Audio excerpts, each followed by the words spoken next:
Hello everyone, I am नवीन कुमार और एक company है जो कि प्रोडक्शन हाउस का काम करती है, जैसे मूवीज़ बनाना, छोटे शोज़ बनाना, यूट्यूब के लिए वेब सीरीज़ बनाना, एडवर्टाइजमेंट शूट करना या फिर इवेंट्स का मैनेजमेंट करना। सो वो जो प्रोडक्शन का जो काम होता है या फिर इवेंट मैनेजमेंट मैनेजमेंट से रिलेटेड जो प्रोडक्शन का काम होता है या फिर कोई नया एग्जीबिशन हो रहा है उसका प्रोडक्शन से या मैनेजमेंट करना वहाँ पे। सो इस टाइप का काम करने वाली एक कंपनी है जो कि स्टॉक मार्केट से पैसे उठाना चाह रही है। कंपनी का नाम है थिंकिंग हैट्स एंटरटेनमेंट सॉल्यूशंस। सो अगर इसकी बात करते हैं तो कंपनी के बारे में इंडेप्थ एनालिसिस करने से पहले हम लोग बेसिक डिटेल्स जान लेते हैं कंपनी की आईपीओ से रिलेटेड। तो 25 सितंबर से 27 सितंबर के बीच में कंपनी का आईपीओ खुलने वाला है। 44 का कंपनी ने कट ऑफ प्राइस सेट किया है, 3000 का लॉट साइज है और यहाँ पर कंपनी जो अपनी पूरी वैल्यू जो लगा रही है वो है 55 करोड़ रुपीज़। सो ठीक ठाक छोटी कम ही वैल्यू कंपनी अपनी लगा रही है। नेक्स्ट अभी यहाँ पर देखते हैं तो कंपनी 15 करोड़ रुपए यहाँ पर उठाने की ट्राई कर रही है 54 करोड़ रुपीज़ लगा के। यहाँ पे जो प्रमोटर्स हैं उनके पास में 78% आईपीओ से पहले शेयर होल्डिंग थी और आईपीओ के बाद में 53-54 के आसपास में रह जाने वाली है, जिसका अगर हम पता करना चाहें तो यहाँ पर कर सकते हैं 70,91,000। एक second, divided by this total number of shares after the IPO is how much।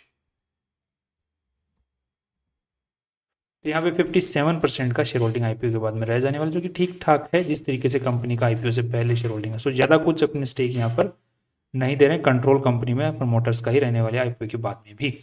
अब नेक्स्ट देख लेते हैं कंपनी आज के दिन क्यों पैसे उठाना चाह रही है, रीज़न क्या है। तो यहाँ पर बोल रही है कि हमारे पास लोन ज़्यादा हो गया, जैसे कि हम लोग यहाँ पर भी देख पा रहे हैं 4 करोड़ 5 करोड़ 5.5 करोड़ रुपए के आसपास में लोन हो गया कंपनी के ऊपर में। बोला कुछ पैसा हमें वो चुकाना है, अब कितना चुकाना है और उसकी बात करते हैं तो 2 करोड़ रुपए से कंपनी को लोन चुकाना है और 8.5 करोड़ रुपए कंपनी अपने जो आने वाले जो खर्चे हैं, वो बोल रहे हैं कि हमारे जो खर्चे हैं वो पूरे नहीं हो पा रहे, उनमें खर्च करने वाले, सो खर्च करने वाली है।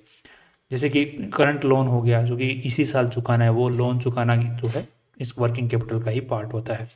और जो ये 2 करोड़ रुपए लॉन्ग टर्म का लोन होता है, उसमें कई बार शॉर्ट टर्म के लोन्स को भी कंपनी निकाल देती है। सो बेसिकली लोन ही चुका रही है और बाकी जो बेसिक खर्चे होते हैं उनकी बात कर रही है। नेक्स्ट अभी देख लेते हैं कंपनी, अगर जैसे आरएचपी के अंदर हम लोग चेक करते हैं कि कौन कौन सी डिटेल्स हमारे लिए जानने लायक जो मुझे लगती है पर्सनली होनी चाहिए। तो यहाँ पे कंपनी के जो मेन करता धरता है उनका नाम है राजेश भारद्वाज, जिनके पास में 49% आईपीओ से पहले शेयर होल्डिंग थी और आईपीओ के बाद में भी सिग्निफिकेंट इन्हीं के पास में रह जाने वाली है। यहाँ पर कंपनी के ऊपर में कोई कुछ खास केस नहीं है आज के दिन। कंपनी के ऊपर जो केसेस हैं वो यहाँ पर टैक्स से रिलेटेड जो कंपनी का केस है वो है, बाकी क्रिमिनल जो एक केस है वो कंपनी ने कर रखा है। नेक्स्ट कंपनी के ऊपर में यहाँ पर आज के दिन कंटिजेंट लाइबिलिटी की बात करते हैं तो 15 लाख की कंटिजेंट लाइबिलिटी, दैट मीन्स कि टैक्स से रिलेटेड एक जीएसटी से रिलेटेड एक लाइबिलिटी है कंपनी के ऊपर जो पे करनी पड़ सकती है 15 लाख रुपए। कंपनी जो मेन फोकस कर रही है यहाँ पे इवेंट मैनेजमेंट का काम करती है, रिटेल विजुअल मर्चेंडाइजिंग का काम करती है, मूवीज़ बनाती है, ओटीटीज़ बनाती है। ओटीटीज़ ये जो अपने आजकल के प्राइम वीडियोस वगैरह हैं इनके ओटीटीज़ बोलते हैं, यूट्यूब के लिए बनाती है, तो वो ओटीटी प्लेटफॉर्म्स होते हैं। तो इनके जो कितना रेवेन्यू आ रहा था, 56% जो कंपनी का रेवेन्यू आ रहा है वो इवेंट मैनेजमेंट से आ रहा है। जैसे कि किसी के सिंगर का इवेंट मैनेजमेंट कर लिया कि वो पूरा का पूरा मैनेजमेंट देखना वहाँ पर। रिटेल विजुअलाइजिंग मर्चेंडाइजिंग का काम करती है, तो ये इवेंट मैनेजमेंट काइंड ऑफ ही काम है एंड ज़्यादा कुछ सिमिलर सा ही काम बोलते हैं इसको। उसमें भी कंपनी का ओटीटी और मूवी वाला जो पार्ट है वो कंपनी का बहुत कम है, जबकि कंपनी का जो आरएचपी है उसके अंदर में इसी चीज़ को बार बार मतलब खड़ा किया जा रहा है, बड़ा किया जा रहा है कि ओटीटी के अंदर में काम करती है, दिमाग मतलब मूवीज़ के अंदर में काम करती है। जबकि कंपनी का जो मेन जो कम रेवेन्यू आ रहा है लगभग 90% से ऊपर का, वो नॉर्मली जो इवेंट मैनेजमेंट या फिर इनसे आ रहा है। नेक्स्ट अब कंपनी जो अगर वेबसाइट को अगर चेक करते हैं तो यहाँ पर काफ़ी सारी सर्विसेज कंपनी प्रोवाइड करती है, जैसे आईपी सर्विसेज की आपके जो जैसे इंटेलेक्चुअल प्रॉपर्टी जो डेवलपमेंट होता है कि आप कोई ऐसा शो बनाएं जिसके राइट्स आप ही के पास में रहे, इस टाइप के आईपी डेवलपमेंट भी कंपनी कर रही है। बट आज के दिन कुछ खास ऐसा कंपनी के पास में है नहीं जो कि आईपी से रिलेटेड हो। बाकी यूजुअली दूसरों के जो शोज़ होते हैं, इवेंट्स होते हैं, उन्हीं को मैनेजमेंट का काम कर रही है, खुद का ज़्यादा कुछ खास कर नहीं रही है आज के दिन देखा जाए तो। नेक्स्ट कंपनी किस तरीके से काम करती है, तो यहाँ पर क्लाइंट जो होता है उसके साथ में ब्रीफिंग होती है, बाद में रिसर्च की जाती है कि जो भी क्लाइंट ने ब्रीफिंग किया उसका किस तरीके से उस चीज़ को बनाया जाए। फिर कॉन्सेप्ट बनता है, फिर फर्स्ट जो क्लाइंट को पिच दी जाती है कि हम आपने जो भी हमको बनाने के लिए कहा है वो इस तरीके से बनाए तो कैसा रहेगा। फिर फाइनलाइजेशन होता है, जो भी चीज़ें और चेंजेस करनी है उसके बाद में कॉस्ट निकाली जाती है, बाद में प्रोडक्शन स्टार्ट होता है और बाद में सप्लायर्स को एंगेज किया जाता है, प्लानिंग, ग्राउंड एग्जीक्यूशन एंड बाद में post event evaluation and submission, जो कि ये पूरा का पूरा तरीका चलता है। जो ये तरीका किस चीज़ का है, ये इवेंट मैनेजमेंट का तरीका है। और ये जो हमने तरीका बात किया था किसका, ये वाला जो रिटेल विजुअल मर्चेंडाइजिंग और इवेंट मैनेजमेंट का ये तरीका है। नेक्स्ट अगर यहाँ पर हम देखते हैं तो कंपनी के द्वारा जो ये एक प्रॉपर्टी है ये कंपनी द्वारा ओन्ड है, बाकी जितनी भी ये वाली प्रॉपर्टीज़ हैं ये सारी की सारी जो है लीज के ऊपर में है, रेंट के ऊपर में है। साथ में ही कंपनी का जो लोगो है जो कंपनी यूज़ करती है थिंकिंग हैट्स, ये एक्सेप्टेड है, अभी तक एक्सेप्ट हो चुका है, बाकी रजिस्टर्ड अभी तक नहीं हुआ है ट्रेडमार्क के अंदर में। नेक्स्ट अब देख लेते हैं कि जो कंपनी की आरएचपी है वो किस तरीके से, वो जो बैलेंस शीट है वो किस तरीके से काम कर रही है। बैलेंस शीट में यहाँ पे 24 करोड़ रुपीस कंपनी में लगाए हुए दिखाए जा रहे हैं कि पूरे पैसे इतने लगे हुए हैं, जिसमें से इन्वेस्टर्स का जो पैसा है वो लगभग 11 करोड़ रुपए के आसपास में लगा हुआ है। बाकी जितना भी पैसा कंपनी में लगा हुआ है वो उधारी का पैसा है। अब ये कहाँ कहाँ लगा हुआ है, तो यहाँ पे करंट इन्वेस्टमेंट के नाम पे कंपनी ने 10 करोड़ रुपए लगा रखे हैं, जो कि कंपनी यहाँ पर बता रही है कि जो 10 करोड़ रुपए के आसपास में पैसे हैं ये हमारे investment in project in progress, हो कि कोई इन्वेस्टमेंट प्रोजेक्ट चल रहा है कंपनी का, किसी भी चीज़ से इवेंट से रिलेटेड हो सकता है, या फिर कोई ओटीटी के लिए कोई शो वेब सीरीज बना रही होगी, या फिर कोई मूवी बना रही होगी, कोई भी प्रोजेक्ट है जिसके अंदर कंपनी बोली हमने इन्वेस्टमेंट कर रखा है, हम एक जब प्रोड्यूसर काम कर रहे हैं तो उसमें लगा हुआ है 10 करोड़ रुपया। और बाकी जो पैसा कंपनी बता रही है कि ट्रेड 10 करोड़ रुपए के आसपास में ट्रेड रिसीवेबल, मतलब हमने काम कर दिया है बट अभी पेमेंट आया नहीं है, 10 करोड़ रुपए वहाँ अटके हुए हैं। और बाकी नॉर्मल शॉर्ट टर्म लोन्स वगैरह वो हमने दे रखे हैं। और प्रॉपर्टी प्लांट एंड इक्विपमेंट में हमारा 1.5 करोड़ रुपया लगा हुआ है। So balance sheet is kind of जिस टाइप का बिजनेस कंपनी कर रही है उसके हिसाब से नॉर्मल है, बट यहाँ पर जो पैसा जो रिस्क में लगा हुआ है वो बहुत ही ज़्यादा लगा हुआ है। जैसे यहाँ पर कंपनी ने करंट इन्वेस्टमेंट के नाम पे 10 करोड़ रुपए लगा रखे हैं प्रोडक्शन के अंदर में, जो कि काफ़ी ज़्यादा अमाउंट है, जबकि कंपनी की इतनी बड़ी साइज़ है नहीं जिस हिसाब से कंपनी ने रिस्क ले रखा है। तो अब मान के चलिए जैसे कई बार हम लोग देखते हैं मूवीज़ के अंदर में सुनते हैं कि एक जो मूवी है वो प्रोड्यूस की और बाद में वो नहीं चली तो जो एक्टर है या फिर जिसने भी प्रोडक्शन किया है वो रोड पे आ गए हैं। तो इस टाइप का जो एक साथ में बड़ा रिस्क कंपनी के अंदर में एक बड़ा अमाउंट रिस्क पे ले रखा है, जो कि एक बिजनेस पॉइंट ऑफ व्यू से देखा जाए तो नेगेटिव है। बाकी देखने में आ रहा है कि काफ़ी लोग इस टाइप का रिस्क ले रहे हैं। तो अगर आपको लगता है कि इस कंपनी में जो इस टाइप का रिस्क लेती है उसमें इन्वेस्टेड रहना चाहिए तो वो आपकी खुद की कॉल है।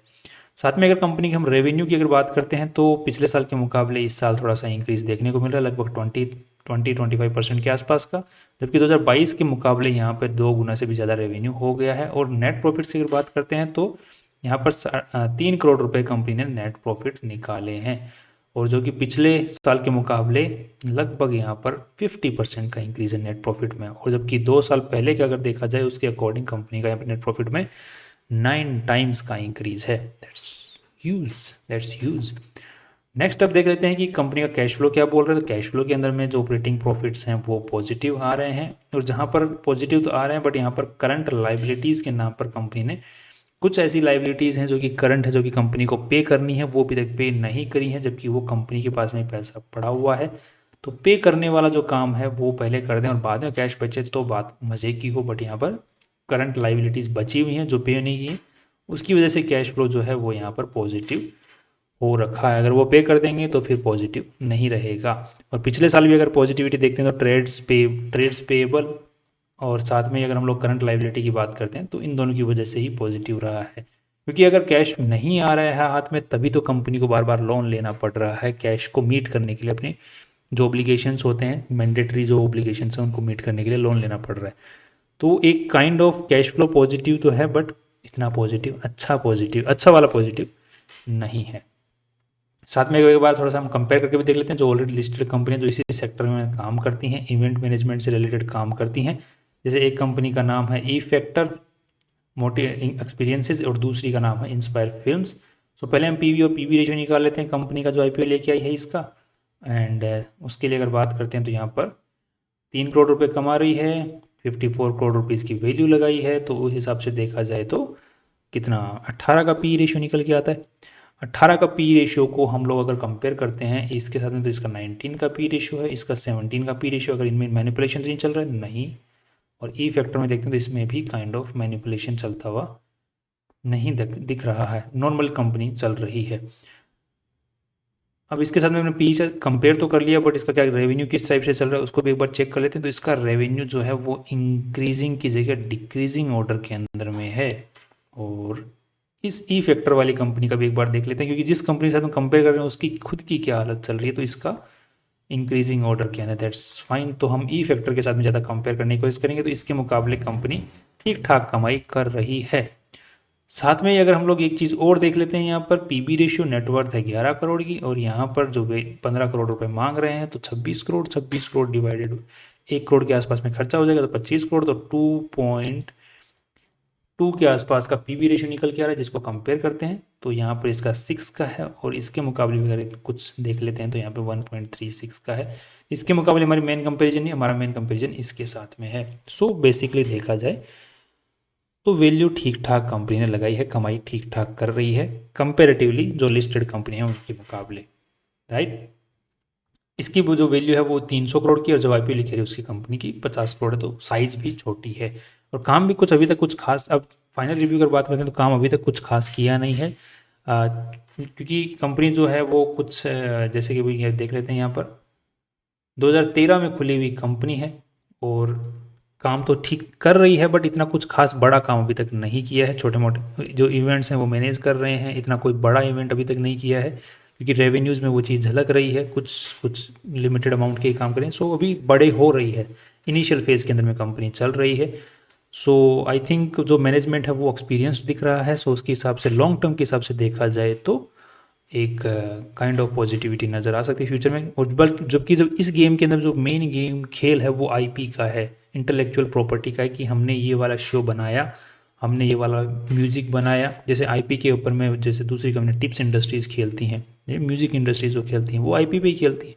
उन्होंने वो गाना बनाया, हमारा गाना है, हम ही चलाएंगे, अगर आपको चाहिए कि आप चलाए तो हमसे राइट्स खरीदो तो पेमेंट करो, राइट। तो इस टाइप से कंपनी कोई शो बनाए, कुछ डायलॉग्स हों, कुछ कुछ म्यूज़िक बनाए जिसमें कंपनी का इंटेलेक्चुअल प्रॉपर्टी हो, फिर उनको फिर ओवर टाइम कंपनी बेचती रहे, तो वो उस गेम के अंदर में जाने में कंपनी का असली मजा। बट जबकि उस गेम में अभी कंपनी बेसिकली है नहीं, ठीक है, इतने कुछ इन्वॉल्व नहीं है।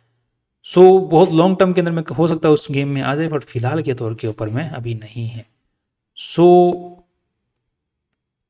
अभी के लिए फिलहाल के तौर के ऊपर देखा जाए तो शॉर्ट टर्म के हिसाब से ठीक लग रही है कंपेरेटिवली, और लॉन्ग टर्म के हिसाब से एक बार रिजल्ट और आ जाएं, देख लें कंपनी के क्या मूवमेंट्स हो सकते हैं, मैनेजमेंट के क्या डिस्कशन चलते हैं, उसके बाद में लॉन्ग टर्म का डिसीजन बनाया जा सकता है।